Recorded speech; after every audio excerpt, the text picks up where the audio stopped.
প্রচণ্ড ক্লান্ত, অসুস্থ শরীর আর চলছে না অথবা কোনো কারণে একটু মন খারাপ করে এক কোণায় বসে আছেন, তখন কি কেউ এসে পরম মমতায় জিজ্ঞেস করে, "তোমার কি হয়েছে? তুমি কি আজ একটু বিশ্রাম নেবে?" খুব কম, তাই না? নিজেকে বিলিয়ে দিতে আপনি এমন এক পর্যায়ে চলে গেছেন যে আপনার নিজের কাছেই নিজের কোনো দাম নেই। আয়নায় সামনে দাঁড়িয়ে নিজেকে বড্ড অচেনা লাগে। আর আপনার নিজের কাছেই যদি আপনার দাম না থাকে তবে অন্য মানুষ কেন দাম দেবে? আজকের ভিডিওতে আমরা শিখব কিভাবে সবার আগে নিজেকে গুরুত্ব দিতে হয়। ইসলাম কি সত্যিই নারীকে নিজের অস্তিত্ব ভুলে যেতে বলেছে? একদমই না। আজ আমরা জানব কিভাবে নিজেকে উন্নত করে ভিড়ের মাঝেও একজন অনন্য, আত্মবিশ্বাসী এবং মর্যাদাবান মুসলিম নারী হিসেবে ইসলাম আমাদের কি শেখায় জানেন? আমাদের প্রিয় নবী রাসূলুল্লাহ সাল্লাল্লাহু আলাইহি ওয়াসাল্লাম অত্যন্ত সুস্পষ্ট ভাষায় বলেছেন, "নিশ্চয়ই তোমার উপর তোমার শরীরের হক আছে। তোমার উপর তোমার চোখের হক আছে।" সহিহ বুখারী। একটু গভীরভাবে চিন্তা করুন। আপনার এই শরীর, আপনার এই মন, আপনার এই মেধা এগুলো কি আপনার নিজের তৈরি?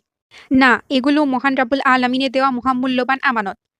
আর এই আমানতের যত্ন নেওয়া, একে সুস্থ রাখা, ভালো রাখা আপনার উপর ফরজ দায়িত্ব।